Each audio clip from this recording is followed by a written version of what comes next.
Hello there, Vic Benedict here. We're playing Dark Souls 3 on the PC. This is my guide and walkthrough. We are on the final installment of the guide, Part 40, Soul of Cinder Final Boss Fight. So I was going to run through every ring and all of the armor that I have here and go through every specification that I have, but I thought to myself, the people who are watching it can determine what they have in their inventory that will be best suited for their own playstyles. I should say that I do have the Karthus Bloodbite ring on, and I've got the Lothric Night Sword at plus 10. It's my favorite sword in the game. Now, this footage here is actually captured from New Game Plus 2. When I originally went through Journey 1 of the campaign, I had an audio glitch permeating throughout the entire video, and it was due to the game's stability. So I chose to just capture some different footage on a subsequent run of the game. But this is the final boss fight. Things are pretty normal on Phase 1 for the first half of his health bar, because he's not going to switch his weapons until you take about a third of his life off, or half. I'm not sure what it is. It looks like a third from what I'm seeing here. But you know what I love about this game? It's just iframing through attacks, and that's basically all I'm doing here. He's going to switch to either a spear, a staff, or a curved sword, and you're going to have to adapt your strategies here. I tend to do a charged R2 when he's on the ground like that, or just different regular strikes. When he does the magic, you're really going to have to acquire the timing to roll through the attacks, but the Karthus Bloodbite ring actually helps out quite a bit here. And I think that regardless of what weapon he switches to, he's going to do pyromancy as he sees fit. Sometimes he'll use an ability where he gets more health back, but it's not that much. Here's an attack where you need to roll and then pause for a minute before you do your final roll. But you can't parry this boss at first. I don't think you can parry him until Phase 2. He can sure as hell parry you, though. Anytime that he's on the ground, when he's giving you free shots, if you stay too long in front of him, he will parry you, and it will take about 75% off your health bar. Okay, so when he's like that. Okay, so this is Phase 2. He's going to do a combo at first, and okay, well, he doesn't always do the combo. Here he goes. Here's the combo.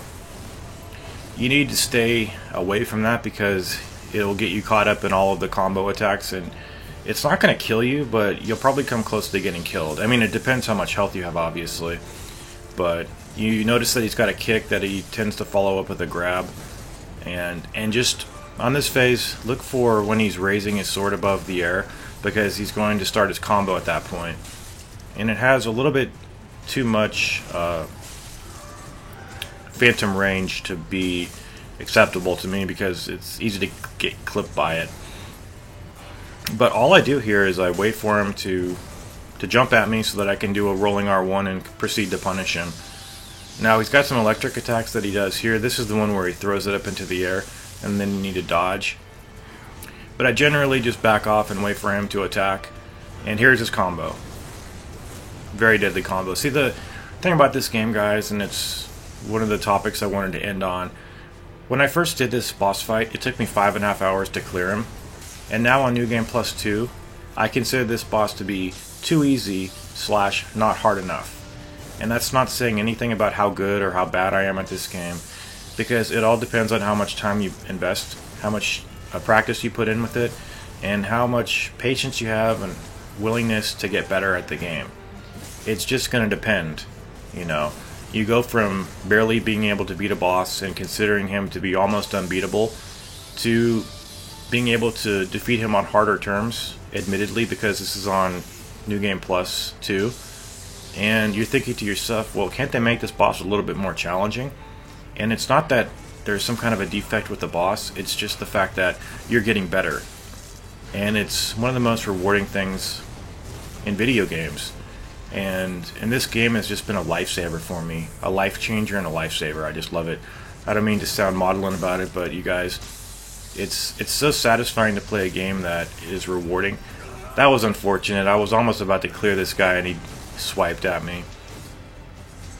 But yeah, watch out for the grab. It's just slow enough so that you can prepare to evade.